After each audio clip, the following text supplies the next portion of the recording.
到咗布拉格，第一個坐車去嘅地方就係佢城市嘅地標 Charles Bridge。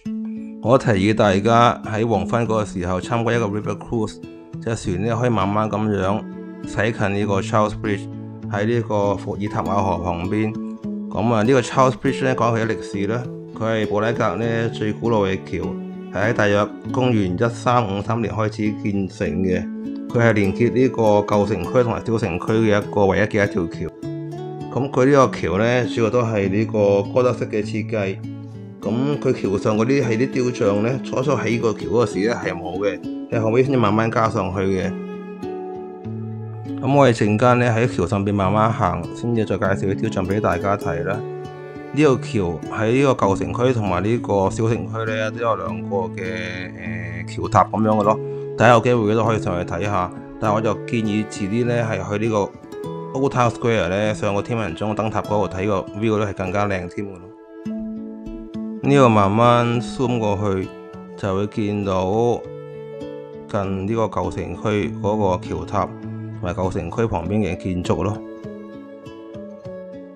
咁我隻船呢啱喺 Charles Bridge 下邊經過，而家就望轉頭再望一望呢條橋。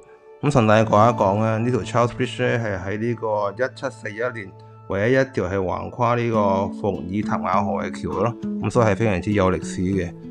我建議大家早上9點鐘就行呢個 Charles Bridge， 人唔係好多，可能嗰啲船呢都係10點鐘就會嚟噶啦。人唔多呢，可以慢慢影下相啊，同埋睇下周邊嘅環境。一望過去就係嗰個 Prague Castle 嘅 Cathedral 啦。喺橋上面有兩個比較出名嘅雕像，第一個就叫做 The Crucified Calvary， 係呢個耶穌嘅雕像咯。金色嗰啲字呢係呢個希伯來文嚟嘅。另外一個呢就係敦臨呢葡木嘅雕像。話佢當時呢係唔肯向呢個國王溫塞斯拉斯4世透露皇后告解嘅秘密，所以俾皇帝喺呢度生生浸死掟落河。從 Charles Bridge 行10分鐘就到呢個 Old Town Square， 前面嗰個泰恩教堂呢係呢個 Old Town 最古老嘅建築，個雙尖頂呢係呢個哥德式嘅設計，旁邊呢仲有好多好靚嘅 building 咯，呢啲歐陸式嘅風格都係中世紀嘅建築。除咗泰恩教堂之外，另外一定要去嘅地方呢就係呢個市政廳，就係旁邊嘅天文鐘啦。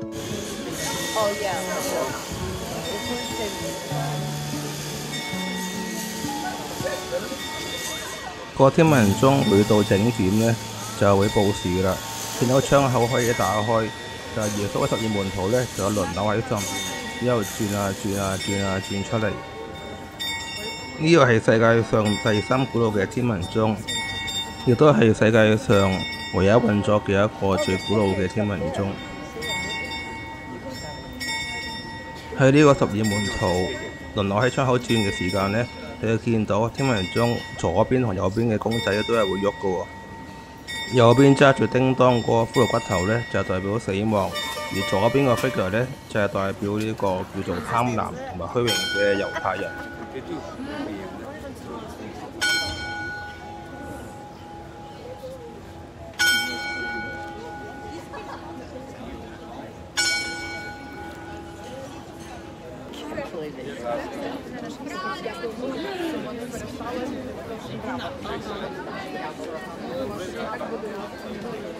喺鐘樓旁邊呢，係呢個舊市政廳，旁邊個木門呢，就係上去鐘樓嘅入口啦。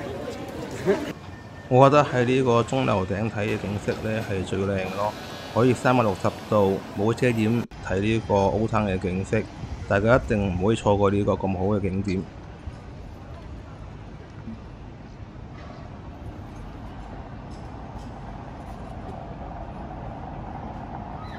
另外一個欣賞嘅地方呢，就係佢唔係有啲好窄嘅梯級咯，都係上啲斜路上落，所以係比較方便，比較好行啲。如果大家想買一啲紀念品或者飾物返屋企，我建議去呢個 Old Town 旁邊嘅一個市集，叫做哈維爾市場。呢個市場呢，可以追溯到13世紀。平時喺 weekday 呢係買一啲蔬果嘅地方，但係 weekend 呢就主要係買紀念品。最多就係呢個天文鐘啦，佢啲鋪頭嘅選擇呢都好多，價錢都好實惠，有啲紀念品呢係差唔多低至2歐都可以買到啦。同埋佢嗰啲咁嘅手工呢都好靚嘅，呢個都大約有差唔多有10間鋪頭度，但賣嘅嘢都係差唔多，大同小異。但慢慢行下睇下佢啲唔同嘅紀念品啊，都不失為一個好好嘅節目。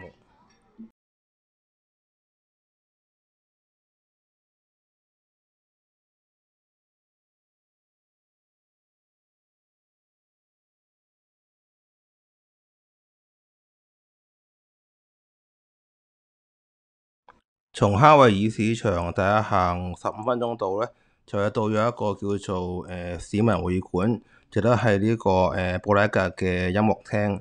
啲音樂廳呢係1912年啟用，係有呢個咁嘅 Art Nouveau 嘅設計。我主要呢係想參觀下佢裏邊嘅一個嘅餐廳咯，個餐廳裏邊都好靚嘅。正當我哋呢想睇 menu 嘅時候呢，見到有一架好似點心車經過喎。哦，原來咧係裝蛋糕嘅車嚟喎，咁好得意咯，可以俾慢慢揀，想點啲咩蛋糕。咁我哋就叫咗一個 chocolate cake，同另一個咧就係呢個 strawberry cheesecake。咁啊，慢慢嘆下，叫杯咖啡，就結束第一日嘅行程啦。我哋第二日嘅行程，第一個目的地就係呢個 Petrie Hill。上 Petrie Hill 最方便嘅方法咧，就係坐登山纜車呢個 funicular。個 funicular 到咗山頂之後，第一眼見到就係呢一個瞭望台。呢個瞭望台係樓高64公尺，係捷克人喺1889年參觀完巴黎嘅埃菲爾鐵塔之後咧而起嘅。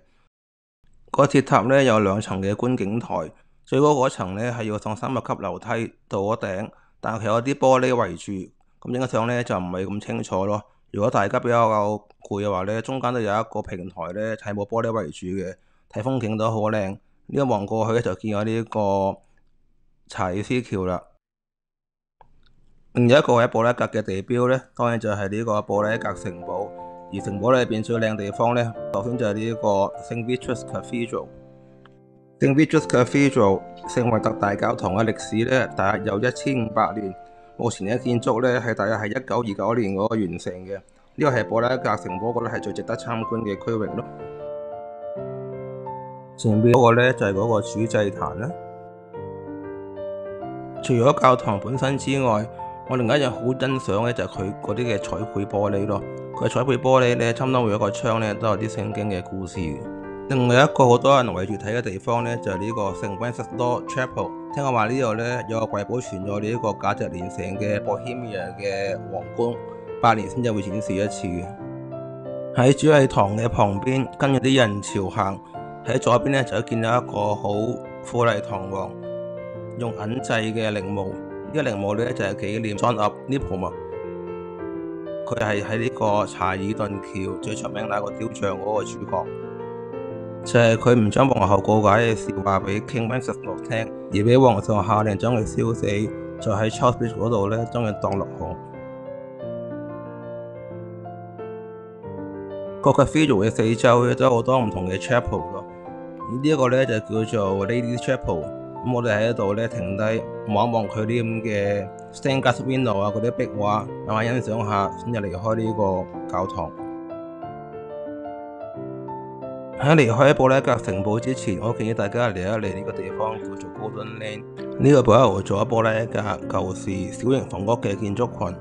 而呢個最有名咧就係呢間22號屋，就係呢個捷克著名作家卡夫卡喺度住過同埋寫作過嘅地方。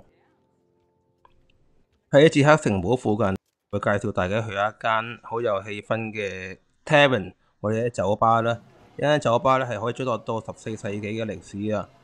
裏邊嘅氣氛咧好好咯，有好多 candlelit table 啊，又有盾牌啊，盔甲嘅 decoration。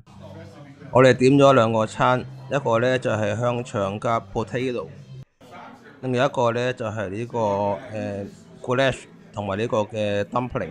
食下嘢咧，突然間見到嗰啲 waitress 同嗰啲食客咧有互動喎，好搞笑啊！大家睇下啦。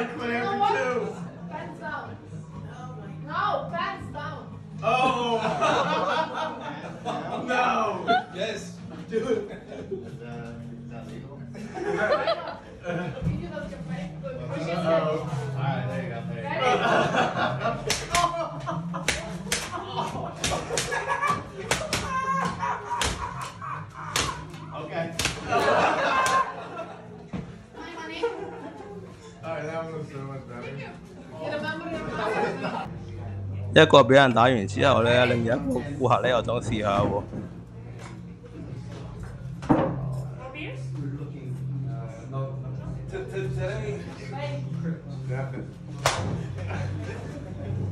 Thank you, ma'am. I may have another.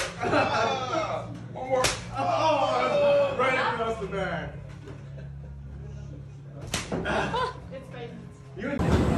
我哋睇完呢個真人 show，再坐翻電車翻返去呢個城區嗰度，就參觀下一個啲地方，跟住呢就準備食呢個晚餐啦。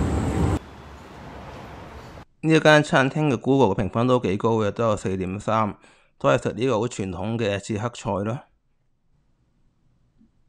我哋點咗2樣嘢，第一樣呢就係呢個燒嘅豬蹄咯，喺個架載住嚟燒嘅，個賣相都好靚，有啲薯仔有啲菜嘅伴碟咁樣。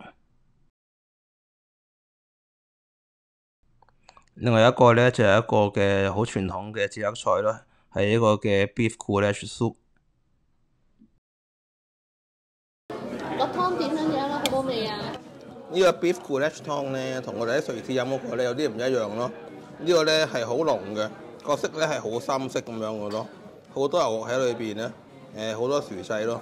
咁個湯其實呢，佢話係個湯，實際上呢，你叫嗰啲咁嘅飯啊，佢啲燈平嚟送呢都 OK 嘅啦。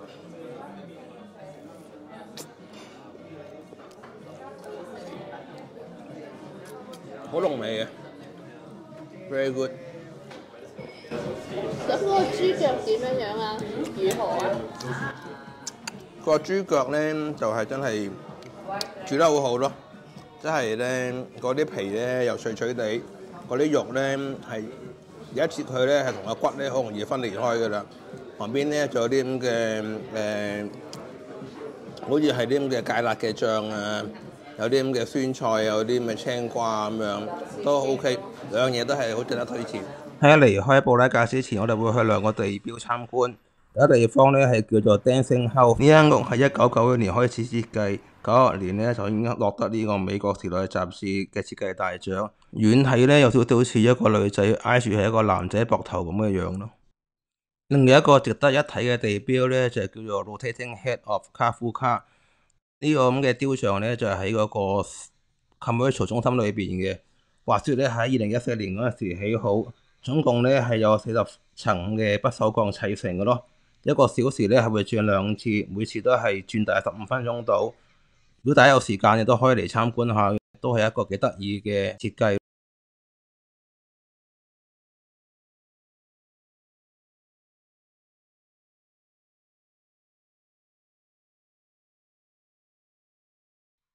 順帶一提，捷克下區有個找換店，咁我哋呢可以建議去呢間地方係一個比較，我覺得係有信譽嘅找換店。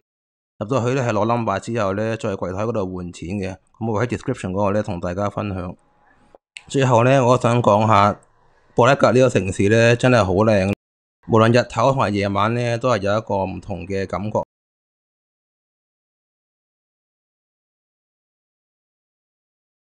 咁我建議大家，如果第一次嚟歐洲嘅話，提議去布拉格嗰個睇一睇。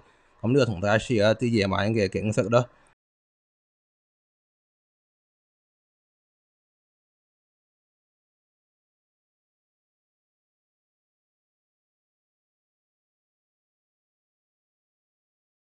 下一條片再見。